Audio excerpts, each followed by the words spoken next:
Kebakaran hutan dan lahan terus meluas. Total 107 hektar lebih wilayah hutan Indonesia ludes dilalap api.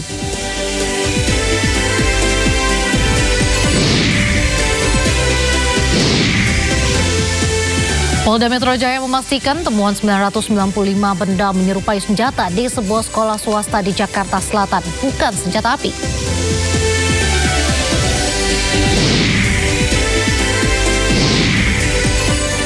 Korban tewas akibat tabrakan di ajang drag race di Kota Mobagu, Sulawesi Utara bertambah menjadi 8 orang.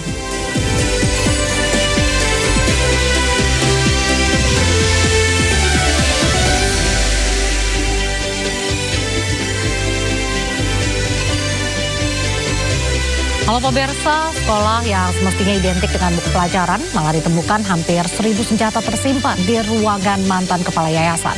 Legalitas dipertanyakan, pengawasan pun dipertaruhkan. Bersama saya Reza Nadia, Anda menyaksikan Senin Sore. Pemirsa, kebakaran hutan dan lahan di kawasan Gunung Bromo, Jawa Timur telah membakar sekitar 200 hektar lahan. Tim gabungan masih melakukan pemadaman untuk mengendalikan titik api yang berada di sejumlah kawasan. Mundur. Badan Nasional Penanggulangan Bencana mencatat kebakaran hutan dan lahan di kawasan Gunung Bromo, Jawa Timur telah membakar sekitar 200 hektar lahan. Kebakaran yang berlangsung sejak Senin 3 Agustus lalu meliputi kawasan Gunung Bromo, Watu Gede di Kabupaten Probolinggo dan kawasan Taman Nasional Bromo Teger Semeru, Cantur di Kabupaten Malang. Penanganan karhutla dilakukan melalui operasi darat dan udara. Untuk operasi darat, petugas menggunakan truk pemadam metode manual gepyok dan sprayer. Sementara itu, helikopter juga dikerahkan untuk mempercepat penanganan di area yang sulit dijangkau melalui jalur darat.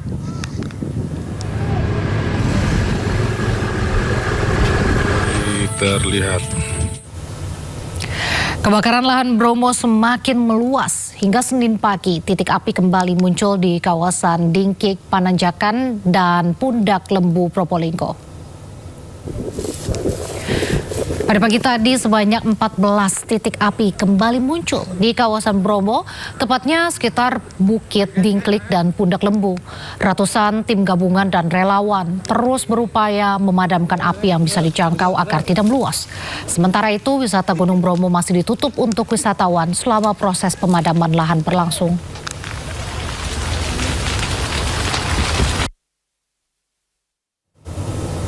Menteri Kehutanan Raja Juli Antoni meninjau langsung kebakaran hutan dan lahan di Gunung Bromo, Probolinggo. Bersama rombongan, Raja Juli memantau langsung penanganan kebakaran hutan dan lahan di Gunung Bromo. Raja Juli mengungkapkan jika pemerintah mengerahkan segala upaya untuk memadamkan api. Masyarakat diimbau agar tidak bermain api di kawasan hutan dan lahan mengingat cuaca panas dan kekeringan bisa menimbulkan kebakaran terjadi. Oleh karena itu dari pemerintah kami terus berkoordinasi ya untuk menyelesaikan mengantisipasi karhutla ini. Namun saat bersamaan saya juga menghimbau kepada masyarakat, partisipasi masyarakat untuk menyelesaikan masalah ini sangat penting ya. Jangan ada lagi yang bermain api ini secara literal main api, apakah itu bentuk rokok atau yang lebih nakal lagi land clearing ya, terutama di luar Jawa ya. Itu masih banyak terjadi. Jadi berharap sekali lagi mohon tidak bermain api, dan saya kira pihak penegak hukum sudah komit juga mengatakan bahwa siapapun yang melakukan pembakaran lahan, hutan dan lahan akan mendapatkan hukuman yang setimpal. Terkait meluasnya kebakaran Taman Nasional Gunung Bromo, Mensesnek Prasetyo Hadi menyebut pemerintah pusat dan daerah terus berkoordinasi untuk menyelesaikan permasalahan tersebut. Mensesnek juga memastikan koordinasi dengan BMKG untuk merancang operasi modifikasi cuaca. Kami terus berkoordinasi dengan pemerintah provinsi Jawa Timur, kemudian dengan Pangdam, dengan Kapolda, kemudian dengan Menhub serta dengan seluruh jajaran Kepala Balai Taman Nasional Bromo Tengger Semeru untuk terus melakukan upaya sekeras-kerasnya untuk sesegera mungkin melakukan proses pemadaman supaya tidak terus meluas. Sambil juga tentunya kita menghimbau kepada seluruh masyarakat bahwa memang ini kondisi cuaca yang sangat kering sehingga rentan terjadinya percikan-percikan api, sehingga kami mohon dengan sangat kepada seluruh masyarakat untuk kita mawas diri, ya, menghindari melakukan sesuatu yang berpotensi menimbulkan kebakaran-kebakaran yang tidak terkendali gitu. Jadi termasuk dengan BMKG, kami tadi pagi juga rapat dengan BMKG untuk merancang operasi modifikasi cuaca. Hanya memang secara teknis tidak semuanya memungkinkan dilakukan OMC, tetapi semua dimonitor, kemudian peralatan-peralatan termasuk waterbombing, helikopter, dan pesawat-pesawat yang dapat membantu untuk mengatasi karhutla sesuai dengan petunjuk dan perintah Bapak Presiden tadi malam. Hari ini semua kami koordinasikan. Sementara itu, Menko Polkam Djamari Caniago mengklaim pihaknya telah menuntaskan kebakaran hutan dan lahan di kawasan Gunung Bromo, Jawa Timur.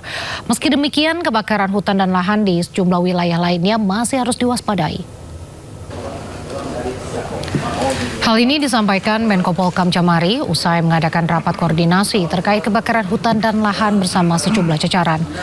Menko Polkam menyebut pihaknya telah mengerahkan segala sumber daya mulai dari operasi darat hingga udara untuk menangani kebakaran yang melanda lebih dari 107 hektar wilayah hutan di Indonesia. Meski demikian, ia mengklaim pihaknya telah menuntaskan kebakaran di kawasan Gunung Bromo pada Minggu malam dan hanya tersisa titik-titik api kecil saja.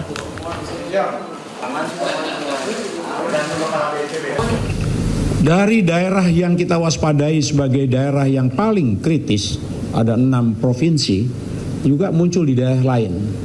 Di daerah lain di luar yang 6. Kalau yang 6 kita pantau dengan ketat. Ada yang di luar nih, seperti misalnya kemarin terbakar di Bromo.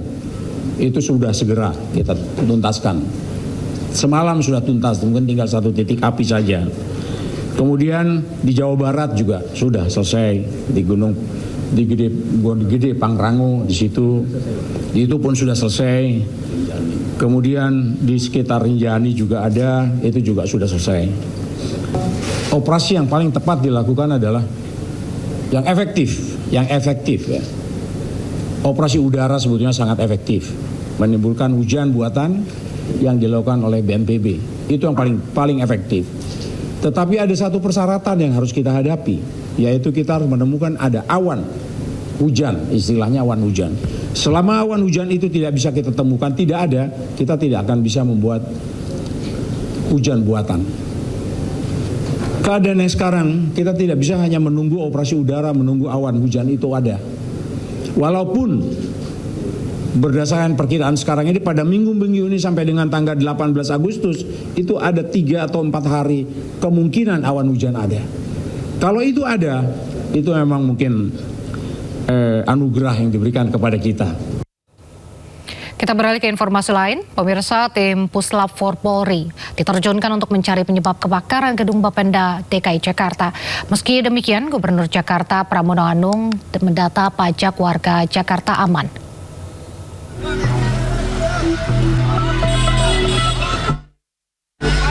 Petugas gabungan dari Puslap 4 Polri, Ditreskrimum Polda Metro Jaya, Satreskrim Polres Metro Jakarta Pusat dan Polsek Gambir sudah melakukan observasi menyeluruh dari lantai 1 hingga lantai 16 gedung Bapenda pasca kebakaran.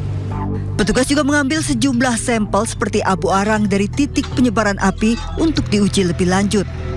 Namun proses olah TKP ditunda dan akan dilanjutkan hari Senin. Sementara itu terkait terbakarnya gedung Bapenda, Gubernur Jakarta Pramono Anung memastikan data pajak warga Jakarta aman karena sudah didigitalisasi. Namun imbas kebakaran akan terjadi pada gangguan di sejumlah perlintasan yang menggunakan lampu lalu lintas. Sehingga dengan demikian untuk hal yang berkaitan dengan kepentingan atau keperluan penarikan pajak dan sebagainya oleh Bapenda tidak terganggu.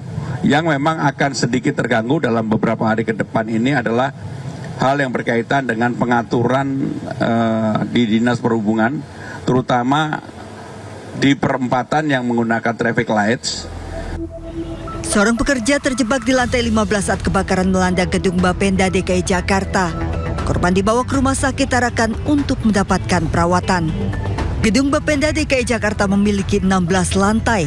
Kebakaran melanda bagian gedung dari lantai 11 hingga 16. Dari Jakarta, tim liputan iNews melaporkan.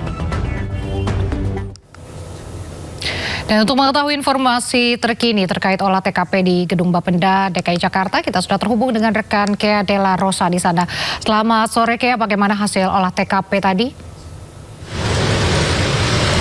Ya, selamat sore Raisa dan juga pemirsa. Untuk olah TKP di Gedung Bapenda DKI Jakarta, hingga saat ini kami belum melihat tanda-tanda kedatangan dari tim Puslapfor atau Pusat Laboratorium Forensik dari tim Bareskrim Polri, sehingga kami belum bisa menyampaikan informasi terkini yang kami dapatkan dari hasil olah TKP. Karena memang sebelumnya pihak Puslapfor juga sudah datang ke Gedung Bapenda DKI untuk melihat dan juga mengumpulkan barang bukti terkait apa penyebab dari adanya kebakaran di Gedung Bapenda pada Jumat lalu. Namun memang hingga saat ini tadi kami juga telah berdialog dengan petugas keamanan yang berjaga di gedung bahwa dari pagi tadi hingga sore ini masih belum terlihat tanda-tanda dari tim Puslapfor untuk datang ke Gedung Bapenda demi mengetahui apa penyebab dari kebakaran itu sendiri. Namun Nadia dan juga pemirsa, untuk saat ini kondisi di Gedung Bapenda masih terlihat puing-puing sisa bangunan yang terbakar di sekitaran pekarangan Gedung Bapenda.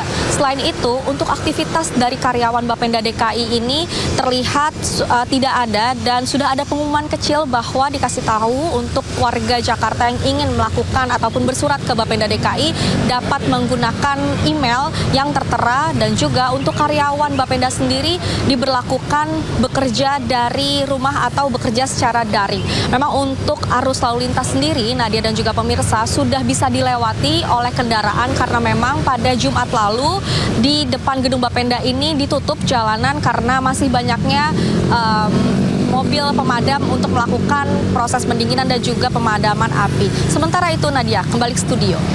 Baik, terima kasih Kea melaporkan langsung dari Gedung Bapenda Jakarta. Selamat bertugas kembali, kami tunggu perkembangan informasi selanjutnya.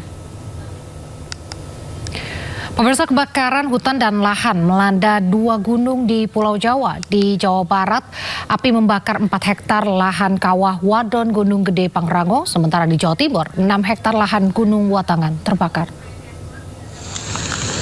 Astagfirullahaladzim, kurupa-rupa jalan mata Kebakaran lahan di atas Gunung Gede Pangrango menghanguskan 4 hektar lahan.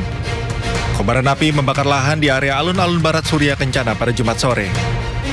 Api bisa dipadamkan oleh sejumlah petugas dan relawan yang berada di lokasi kejadian. Meskipun telah berhasil dipadamkan, namun hingga Sabtu siang petugas gabungan TNI Polri, BPBD, Rescue, relawan, dan lainnya masih disiagakan untuk melakukan pemantauan di lokasi kejadian. Akibat peristiwa ini, 1 hektar lahan di area alun-alun Barat Surya Kencana terbakar dan 4 hektar di area Kawah Wadon terbakar. Dan sampai sekarang kami hari ini di Sabtu siang tetap memantau pelaksanaan kegiatan di lapangan, dan secara visual kami menyampaikan bahwa sampai dengan saat ini alhamdulillah untuk titik api sudah tidak terdeteksi dari hasil pengamatan melalui drone tadi pagi sampai dengan sekarang. Diduga kebakaran akibat faktor cuaca panas dan sangat minimnya curah hujan membuat rerumputan mengering. Berdasarkan surat edaran yang telah dikeluarkan Balai Besar Taman Nasional Gunung Gede Pangrango, ditutup sementara waktu untuk jalur pendakian, mulai dari tanggal 7 Agustus hingga 11 Agustus 2026. Sementara itu, kobaran api membara di kawasan hutan Gunung Watangan, Desa Loh Jejer, Kecamatan Wuluhan, Jember. Api terlihat menjalar dan membakar vegetasi di kawasan hutan. Sebanyak 6 hektar lahan terbakar dalam peristiwa ini. Petugas perhutani BKPH Wuluhan bersama BPBD, TNI, polisi, relawan, dan masyarakat langsung bergerak menuju lokasi. Namun medan terjal membuat mobil pemadam kebakaran tidak memungkinkan untuk naik ke atas gunung. Banyaknya titik api yang tersebar di kawasan hutan membuat proses pemadaman tidak mudah. Petugas harus bergerak dari satu titik ke titik lainnya untuk mencegah api kembali membesar. Setelah berjibaku selama kurang lebih 5 jam, petugas akhirnya berhasil memadamkan api. Tak ada korban jiwa dalam peristiwa ini. Diduga kebakaran dipicu kondisi cuaca terik ditambah banyaknya daun dan vegetasi kering. Karena medannya juga sulit, jalannya juga sempit, intinya pemadaman dengan manual, yaitu dengan gebyok, ranting-ranting basah di lapangan, terus sama baro, juga membuat ilaran. Hingga kini petugas masih mengantisipasi munculnya kembali titik api, terutama di tengah kondisi cuaca panas. Dari Cianjur, Jawa Barat dan Jember, Jawa Timur, tim liputan iNews melaporkan. Kebakaran hutan dan lahan di Kota Palangkaraya, Kalimantan Tengah kian meluas dan sulit dikendalikan. Status tanggap darurat pun diperpanjang hingga 29 hari ke depan.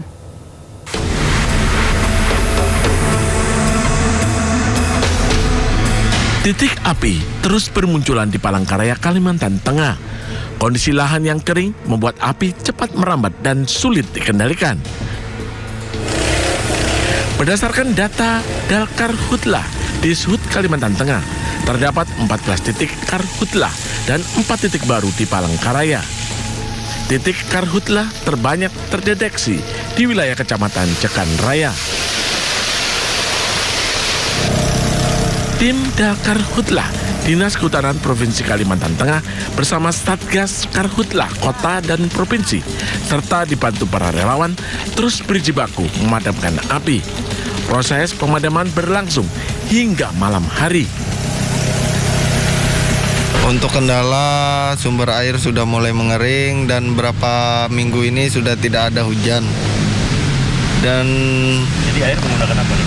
Untuk air kami menggunakan sumur bor warga dan unit tangki water supply, Bang. Kondisi api yang terus membesar membuat BPBD Kota Palangkaraya memperpanjang status tanggap darurat hingga 29 hari ke depan. Dari Palangkaraya, Kalimantan Tengah, Ade Sata, iNews melaporkan. Pemirsa, 8 orang tewas akibat tertabrak mobil balap saat ajang drag race digelar di Kota Mobagu, Sulawesi Utara. Kejadian ini berawal saat mobil balap yang melaju di Jalan AP Mokoginta, Kota Mobagu, Sulawesi Utara melewati garis finish. Di area pengereman, mobil slip keluar dari lintasan dan menabrak kerumunan penonton. Akibat tidak adanya pelindung antara jalur balap dan area penonton, 7 orang tewas dan 9 luka berat. Para korban luka saat ini dirawat di RSUD Kota Mobagu dan Rumah Sakit Monompia. Ajang drag race ini digelar Tidar dan Muda Caraka.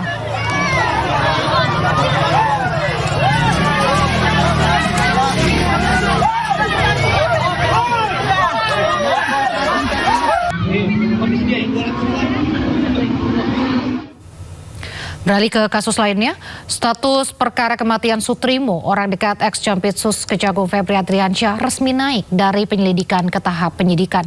Polisi juga mendalami dugaan pembunuhan berencana di kasus ini. Direktur Reserse Kriminal Umum Polda Metro Jaya, Kombes Pol Iman Imanuddin, menjelaskan keputusan tersebut diambil setelah penyidik melakukan serangkaian penyelidikan termasuk menindaklanjuti laporan dari Barreskrim Polri dan Polresta Banyumas. Iman juga membeberkan pihaknya mendalami soal dugaan pembunuhan dan atau pembunuhan berencana di balik kematian Sutrimo, sebagaimana yang dilaporkan ke pihak kepolisian. Kepolisian juga menjadwalkan akan melakukan proses ekshumasi di Banyumas pada Rabu mendatang guna mengungkap penyebab pasti kematian Sutrimo.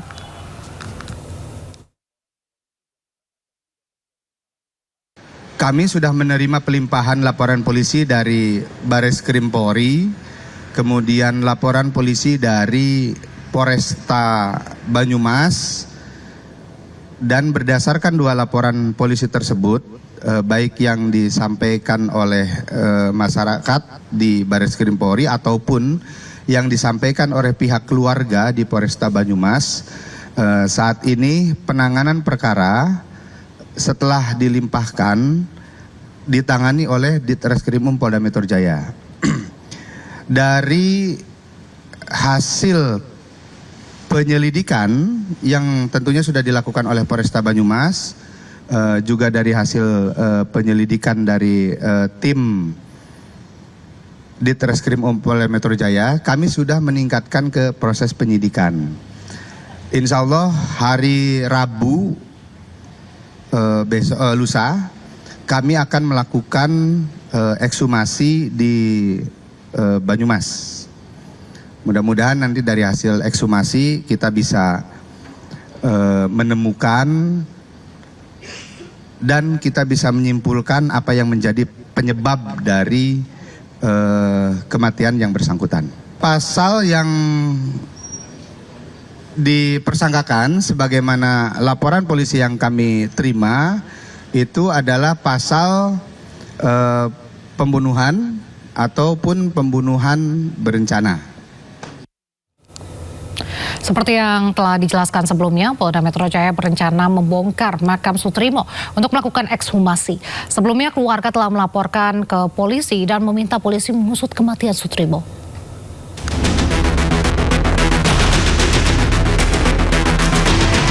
Demi mengungkap kasus kematian Sutrimo, polisi akan segera melakukan ekshumasi terhadap jenazah korban. Polisi menyebut kematian orang dekat Febri Ardiansyah itu dinilai janggal dan dalam kondisi tidak wajar. Kabid Humas Polda Metro Jaya Kombes Pol Budi Hermanto menyebut, untuk mengetahui penyebab kematian Sutrimo maka ekshumasi akan segera dilakukan. Sebelumnya setelah menolak melaporkan kematian Sutrimo, keluarga akhirnya mendatangi Mapolresta Banyumas. Keluarga mendesak polisi mengungkap penyebab kematian kepala rumah tangga di rumah Febri Ardiansyah itu. Laporan juga disampaikan Kongres Pemuda Indonesia KPI. KPI menilai banyak kejanggalan dari kematian Sutrimo, dari lokasi ditemukannya Sutrimo, barang bukti, hingga kondisi jenazah yang disebut mengeluarkan busa dari mulut. Sutrimo yang disebut sebagai kepala rumah tangga Febri Ardiansyah ex-Jampitsus. Ia ditemukan meninggal dunia dengan kondisi mulut berbusa di depan klinik modern Kebayoran Baru, Jakarta Selatan, Kamis 23 Juli lalu. Untuk mengungkap kematian korban, polisi sudah memeriksa 5 orang saksi serta melakukan olah TKP. Namun hingga saat ini kematian Sutrimo masih menjadi misteri. Tim Liputan iNews melaporkan.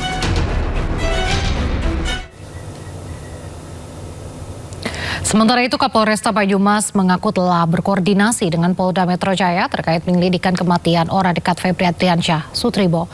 Kapolresta Banyumas menyebut siap melakukan ekshumasi jika diperlukan Polda Metro Jaya. Maka kemarin kami telah berkoordinasi dengan penyidik Ditreskrim Polda Metro Jaya, dan pagi ini laporan polisi dan berikut dengan penanganannya tersebut akan kami limpahkan. Terkait dengan ekshumasi itu menjadi kewenangan penyidik Polda Metro nantinya. Itu apakah penyidik Polda Metro nanti sesuai dengan pertimbangannya memerlukan ekshumasi, itu merupakan kebutuhan penyidikan. Kalau penyidikan nantinya membutuhkan itu, maka dilakukan ekshumasi. Tapi kalau tidak, ya tidak perlu dilakukan ekshumasi. Nah, itu kita serahkan nantinya kepada penyidik dari Ditreskrim Polda Metro Jaya. Di balik kematian Sutrimo menyeruak nama Febrio Adiono, sempat disebut sebagai jaksa Kejagung yang pertama kali menemukan jasad Sutrimo. Belakangan Kejagung membantahnya. Lalu siapakah Febrio Adiono?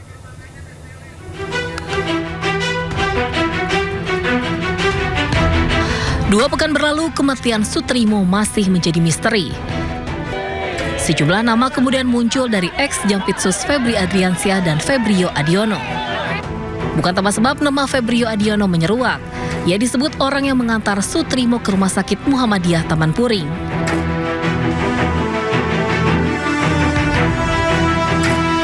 Unggahan surat keterangan kematian Sutrimo lalu menyebar di jagat maya.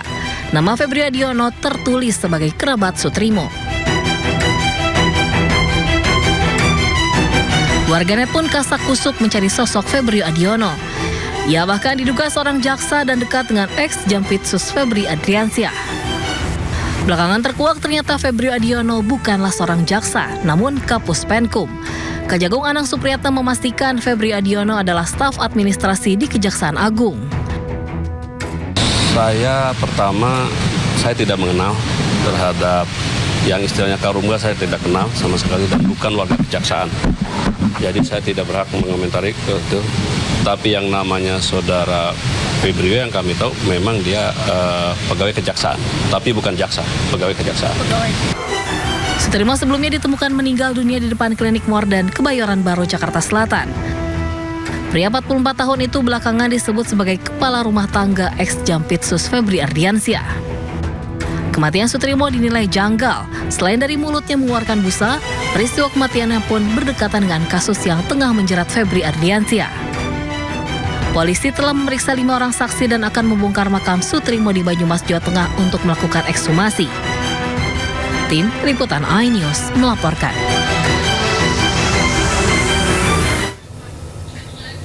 Informasi selanjutnya pemirsa, Panglima TNI Jenderal Agus Subianto mengimbau masyarakat agar tidak mudah terprovokasi oleh beredarnya berita bohong atau hoax, terutama jelang HUT RI ke-81. Ia menambahkan TNI pun terus melakukan patroli keamanan di seluruh wilayah demi menjaga rasa aman di masyarakat.